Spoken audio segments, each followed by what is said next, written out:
세계무역기구 WTO 차기수장의 유명희 산자부 통산본부장 등 8명이 출사표를 던졌습니다. WTO 사무총장 후보 등록이 마감된 것인데 후보 등록이 예상보다 굉장히 많이 됐습니다. 당초 이날 오전까지 한국과 아프리카 후보의 대결로 치러질 것으로 예상됐으나 접수 마감을 불과 몇 시간 앞두고 유럽 국가에서 후보를 내면서 결과를 예상하기 어렵게 된 것입니다. 그런데 이 과정 가운데 일본은 모태기 외무상이 직접 적극적으로 관여하겠다며 방해의 뜻을 밝히기도 했습니다. 각종 일본의 언론들의 보도를 봤을 때 어떻게든 한국발 WTO 총장을 막으려는 기색이 역력합니다.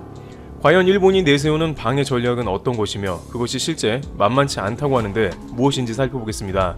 또한 한국은 어떻게 이러한 위기를 벗어나서 사무총장에 가까워질 수 있을지 대응책도 보겠습니다.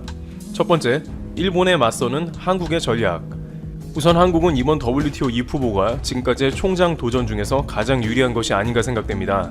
한국은 이번이 세 번째 WTO 사무총장 도전으로 중견국 지위를 강조하며 표심을 공략한다는 계획입니다.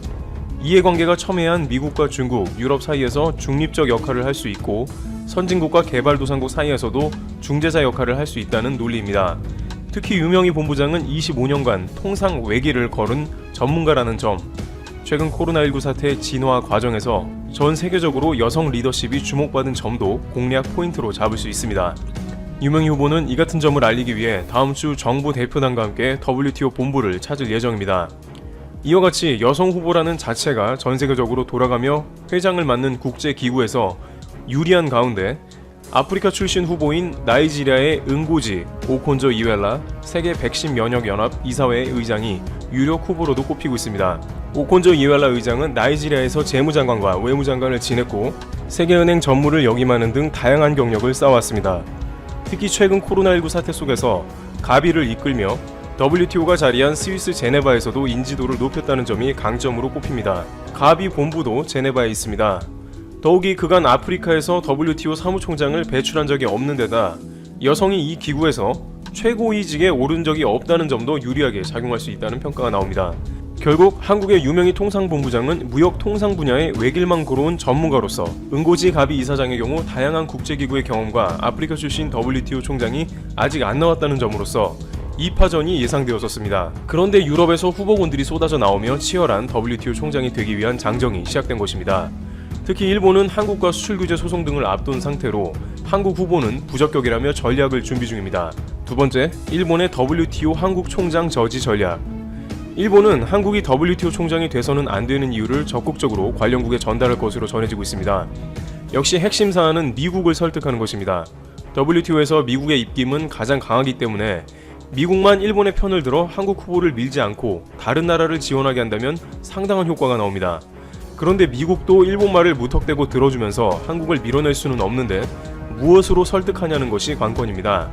하지만 최근 일본의 행보를 보면 어렵지 않게 미국이 신경 쓰지 않을 수 없는 의견을 낼 것으로 보입니다. 애초에 미국 도널드 트럼프 대통령이 WTO를 사실상 제대로 기능하지 못하도록 한 것은 중국 때문입니다. 트럼프 대통령은 WTO에서 중국이 개도국 위치의 혜택을 받는다면서 상소 임원 임명을 동의하지 않았고 이것은 WTO 상소기구가 마비되어 제대로 역할을 할 수 없는 상태에 이르게 된 것입니다. 따라서 이러한 점을 일본은 적극 반영해서 한국이 WTO 총장이 되었을 때 역기능을 어필할 수 있습니다. 일본이 최근 G7에 입성하려는 한국을 저지하려고 미국 정부에 꺼내든 카드는 바로 중국입니다. 일본은 한국이 친중 국가라면서 만약 G7에 한국이 입성하면 한국은 중국 편을 들 것이기 때문에 적합하지 않다는 것으로 트럼프 대통령이 애초에 G11을 모집하려는 의도가 중국 때리기임을 간파한 일본은 한국이 입성하게 되면 오히려 중국에 대해서 중립적인 의견을 내기 때문에 트럼프 대통령의 의도에 반하는 국가라고 어필한 것입니다. 일본의 이러한 적극적인 어필 때문인지는 몰라도 트럼프 대통령은 지난 6월 1일에 한국을 G7으로 초대를 한 뒤 아직까지 G7 관련해서 한국이나 기타 국가를 더하자는 추가 논의를 하지 않는 모습을 보입니다. 물론 코로나로 인해서 9월에서 10월 정도에 G7 회의를 미국에서 오프라인으로 개최하는 게 어렵겠지만 미국으로서는 일본이 하는 주장에 대해서도 어느 정도 신경을 쓰지 않을 수 없었지 않겠냐는 추측도 됩니다. 게다가 미중 무역 전쟁으로 인해서 트럼프 대통령은 계속해서 WTO의 중국 위치를 문제 삼아 왔습니다.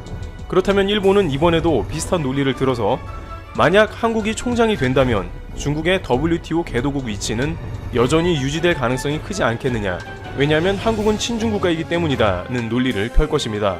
그렇게 되면 미국은 중국 때문에 WTO에서 각종 파열음을 내고 있는데 한국을 밀어주기 어렵게 됩니다. 또한 이 주장을 좀 더 정당하기 위해서 한국뿐 아니라 아프리카 국가들도 1대1로 자금이 들어간 친중 국가라며 한국과 동시에 친중 프레임으로 묶어서 WTO 총장의 부적합으로 설득한다면 좀 더 그럴듯해지는 것입니다. 실제 WHO 총장인 거블의 여수수 체제는 중국의 1대1로의 자금이 에티오피아에 대거 들어갔기 때문에 WHO가 중국 위주로 돌아간다는 비판이 나온 바 있기에 미국은 이런 친중 주장에 매우 예민하다는 것입니다. 또한 한국이 현재 주장하는 바는 선진국과 개도국 사이를 연결해주는 가교 역할을 한다고 나오고 있는데 일본에서 한국이 중간자적 역할을 강조하고 선진국인 미국 편을 일방적으로 들어주지 않을 가능성이 크다며 한국을 지지하는 후보군에서 제외하자는 의견을 적극 미국에 낼 것으로 관측되는 것입니다. 게다가 이미 일본은 WTO에서 지난 6월 29일에 미국이 일본을 선명하게 지지하고 있다고 보도했습니다. 바로 수출 규제 관리에 관한 사안에 대해서 일본의 논리를 그대로 미국이 인정하며 제청했다는 것입니다.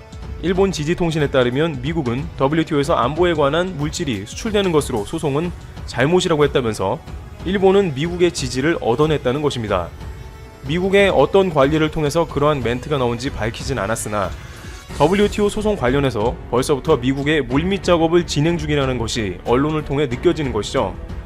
예전에는 이러한 것이 가짜뉴스거나 날조라고도 생각되었으나 볼턴 회고록 이후로는 일본과 미국 사이의 밀실 외교가 한국을 실제적으로 국제무대에서 큰 손해를 보게 하고 있음이 폭로되었기 때문에 WTO에서 일본의 움직임은 미국과 긴밀하게 연결되어 결국 한국의 총장 당선을 방해할 것이 관측되는 것입니다. 그런데 일본은 여기서 끝나지도 않을 수 있다는 것입니다. 세 번째, 코로나 백신, 한국을 저지하는 이유.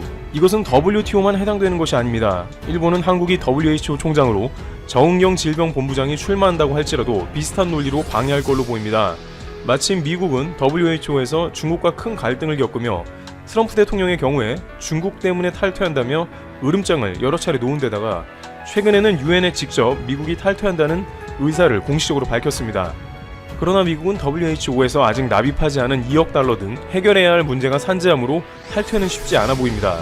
또한 트럼프 대통령이 재선을 성공하지 못하면 바이든의 경우에 다시 WHO에 재가입한다는 주장도 하고 있습니다. 그래서 미국이 WHO에 머무는 동안에는 일본은 끊임없이 한국이 친중국가라는 점을 역시 부각할 것으로 보입니다. 한국이 WHO 총장에 앉게 되면 중국의 유리한 정책을 WHO에서 펼 수 있다는 논리가 또 등장하는 것이죠. 물론 이것은 앞서 WTO와 다른 국제기구보다는 일본의 설득력이 크게 떨어질 수도 있습니다. 한국은 이미 미국인들이 가장 방역을 잘하는 국가로 꼽은 나라이며 늘 미국과 비교군으로 한국을 택해왔습니다. 중국의 코로나 관련 자료는 미국에서 거들떠도 안 받지만 한국의 확진자 수치를 비롯해서 각종 모든 자료들은 한국이 관련 분야 최고 국가로 인정하는 모양새였습니다. 또한 한국의 진단키트를 비롯해서 모든 미국 정치인들의 입에 계속 오르내리는 것은 한국이었습니다. 또한 수출 규제와는 달리 일본의 국익과 충돌하는 것도 아니니 한국의 WHO 총장에 대해서는 WTO보다는 좀 더 완화된 자세로 나올 수 있다는 관측도 됩니다. 그러나 일본은 WHO 역시도 일본에서 후보를 내야 하며 한국을 경계하는 모드로 일관해야 한다는 주장이 상케야 같은 우익 언론에 나오고 있는데 이는 일본 정부의 입장을 그대로 대변한다는 것입니다. 또한 WHO에서 일본은 또 다른 관점에서 한국의 총장을 막으려고 할 것인데 바로 백신 때문입니다. 현재 코로나 백신 관련해서 일본은 가장 먼저 백신을 개발하고 치료제를 생산하려는 목표를 가집니다. 최근 일본은 세계 백신 연합에 3억 달러를 기부해서 전세계 두 번째의 기부금을 내놓은 상태입니다. 이것은 백신 연합의 이사회에 진출해서 만약 백신이 일본에서 개발되면 적극적으로 공급한다는 것입니다. 일본 정부 대변인인 스가 관방장관은 기자회견에서 세계적으로 사용될 수 있는 코로나19 치료약 및 백신 개발과 보급을 이끌어 나가고 싶다고 기부금을 낸 취지를 설명했는데 그만큼 백신 패권이 중요하다는 것입니다. 따라서 WHO 수장에 한국이 된다면 이러한 일본의 백신 패권이 자칫 위협을 받을 수도 있다는 것이 되니 역시 미국을 설득하면서 한국의 총장을 견제할 것으로 보입니다. 가령 한국은 친중국가이기 때문에 만약에 중국에서 백신이 가장 먼저 개발된다면 한국이 중국의 백신을 WHO를 통해서 전 세계에 공급하게 할 것이라는 주장을 미국 측에 적극적으로 전개할 수도 있는 것이고 미국은 백신 패권만큼은 절대 양보할 수 없으므로 일본이 주장하는 친중국가인 한국이 WHO 총장 후보로는 부적합하다고 여길 수도 있다는 것입니다. 최근 실제로 미국은 백신 개발에서 중국과 관련한 라인을 모두 걷어내고 있는 모습이 나오고 있습니다. 홍콩 SEMP에 따르면 미국은 코로나19 백신 연구에서 갈수록 중국을 배제하고 있으며 협력하지 않겠다는 것입니다. 미국은 신속한 코로나19 백신 개발을 위한 초고속 작전을 진행 중인데 이 작전의 최고 책임자인 구스타프 페르나 미 육군 사령관은 중국과의 협력 가능성을 배제한다고 밝힌 바 있습니다.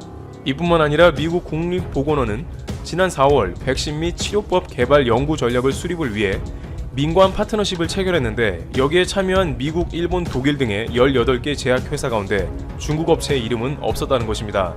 따라서 일본과 한국 역사 문제에서 촉발된 수출 규제부터 국제기구의 수장 문제까지 한국을 저지시키는 데 있어서 적극 중국과의 연관성을 제시할 것으로 파악되며 어느 정도 한국은 이에 대한 대비도 해야 하지 않냐는 의견이 나옵니다.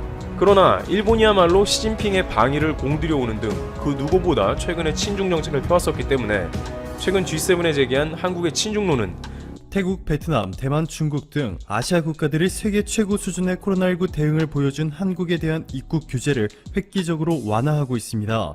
태국의 아누틴 차니라군 보건부 장관은 골프와 같은 구체적인 유형의 관광객들이 우선순위 대상으로 논의됐다. 이들의 동선 파악은 쉽기 때문에 추적이 쉽다. 라며 태국에서 구매력 파워가 큰 한국, 홍콩, 중국, 호주 등을 우선적으로 허가할 예정이며 이들은 건강보험에 가입하고 입국 전후로 건강 상태에 이상이 없으면 14일의 격리 조치 없이 관광을 허가할 계획이라 전했습니다. 대만의 중앙전염병지휘센터도 최근 오는 22일부터 한국을 포함한 호주, 뉴질랜드, 태국, 베트남 등에 대한 입국 제한 조치를 완화한다 전했고 중국과 베트남은 한국발 항공노선 운항 제한을 완화하고 기업인뿐만 아니라 민간인의 하늘길도 다시 오픈할 계획이라 밝혔습니다. 자, 그런데 역시나 일본은 예상대로 아직까지도 한국과의 하늘길을 완전히 막고 있습니다. NHK의 보도에 따르면 바로 어제 일본 정부가 입국 규제 완화 방안을 결정했는데 목록에서 한국을 제외시키기로 확정했습니다. 일본 정부 내 코로나19 대책본부는 코로나19 상황이 진정된 국가들과 경제인 교류를 우선적으로 시행하겠다는 계획을 발표했는데 일본에 가장 많은 마스크를 지원해준 베트남을 최우선국으로 시작해 태국, 호주, 뉴질랜드와 협상 중인 것으로 전해졌습니다. 일본이 굴복 외교를 펼치고 있는 미국인들조차 이렇게 한국의 전 세계에서 코로나19 대응을 가장 잘하고 있다고 평가하고 있는데 일본은 이러한 현실을 부정하며 끝까지 한국을 어떻게 하면 깎아내릴지에 대한 연구를 이어나가고 있습니다. 그렇게 고민 끝에 일본은 이번에 북한까지 이용해 한국에 충격을 주려 하고 있죠. 일본의 아사히 신문은 최근 탈북자 단체가 북한의 대북 전단을 살포한 것을 계기로 북한이 개성에 있는 남북공동 연락사무소를 폭파했다지만 이것은 꼬투리 잡기에 불과하다며 진짜 이유는 코로나19 사태로 북한은 자신들이 고생하고 있음에도 한국이 미국 눈치를 보느라 진단키트와 방역, 의료용품들을 지원해주지 않았기 때문이고 이 때문에 북한이 한국에 대한 분노가 커졌다라는 근거 없는 가짜 뉴스를 퍼뜨리고 있고 최근 일본의 아베 총리는 한반도 유사시 미국과 일본인 탈출 작전을 협력 중이다 라는 발언을 해 북한의 도발로 인해 생긴 한반도 내 긴장감이 진정되도록 도와주는 대신 반대로 긴장과 공포감을 극대화시키기 위해 안간 힘을 쓰고 있습니다. 아베 총리는 총리관저에서 열린 기자회견 자리에서 한반도 유사시 한국 내 일본인의 탈출을 돕기 위해 동맹국인 미국과 매우 긴밀하게 협력하고 있다 라면서도 일본인 탈출 계획이 얼마나 준비됐냐는 일본인 기자의 질문에는 상대국도 있으니 여기서 말하는 것은 삼가겠다 라는 답변을 내놓았습니다. 자, 그런데 이렇게 한국에서 가장 민감한 사항들만 골라 충격을 주려는 일본을 상대로 한국이 최근 시원한 반격을 날렸습니다. 바로 어제 한국의 산업통상자원부가 독일의 노르트라 인베스트팔렌 연방주와 한국, 독일 소재부품 장비 기술협력센터의 개소식을 개최했습니다. 자, 그런데 일본 입장에서 충격적인 점은 이번 한국, 독일 협력은 단순히 한국과 독일의 중소기업들이 손을 잡는 수준이 아니라는 것이죠. 한독 소재부품 장비 기술협력센터가 세워질 곳이 바로 독일의 아헨 특구라는 곳인데요. 이곳은 프라운호퍼 연구소와 아헨 공대가 있는 세계적인 수준의 R&D 인프라가 형성되었습니다. 프라운호퍼 연구협회는 독일에만 72개의 연구소를 둔 유럽 최대 규모의 응용 연구 개발 조직으로 1년 예산만 23억 유로 3조 원이 넘습니다. 여러분이 알고 있는 MP3, 온라인에서 음원을 다운받을 때 MP3 파일을 압축해서 봤죠. 이 MP3 압축 알고리즘을 프라운호퍼 연구소가 개발해 2005년 한 해에만 MP3 라이선스로 1360억 원을 벌어들였습니다. 이렇게 실제 비즈니스로 상용화 능력이 뛰어난 프라운호퍼와 독일 최대 규모의 공과 대학인 아헨공대를 포함해 70개의 대학교, 41개의 연구소 등이 위치한 아헨 특구에서 한국과 독일의 협력이 본격적으로 시작된 것이죠. 한국과 독일 정부의 파격적인 지원 아래 기업들이 대학과 연구기관들과 쉽고 빠르게 교류할 수 있도록 도와주고 우수한 R&D 인력 매칭뿐만 아니라 펀딩과 함께 실제로 기업이 수익을 창출할 수 있도록 기술 사업화까지 지원하게 됩니다. 안드레아스 핑크바트 독일 NRW 연방주 경제부 장관은 독일 NRW 연방주의 우수한 연구기관과 대학, 기업들은 한국 기업들의 중요한 파트너라고 강조하며 한국 기업들은 이미 소재 부품 장비 분야에서 뛰어난 경쟁력을 가지고 있다라고 전했습니다. 이에 전문가들은 한국과 독일이 폭발적인 시너지 효과를 창출해 현재 일본이 독점 중인 글로벌 소재 산업에 지각 변동이 생길 것으로 전망하고 있습니다. 일본의 위기는 여기서 끝나지 않습니다. 현재 미래 에너지 산업 중 가장 각광받고 있는 분야인 수소에너지 산업은 한국과 일본의 치열한 경쟁 구도가 형성돼 있죠. 맥킨지가 발표한 자료에 따르면 2050년 수소에너지는 전 세계 에너지 수요의 약 18%, 3천조 원에 육박할 것이라 예측되고 있습니다. 엄청난 규모죠.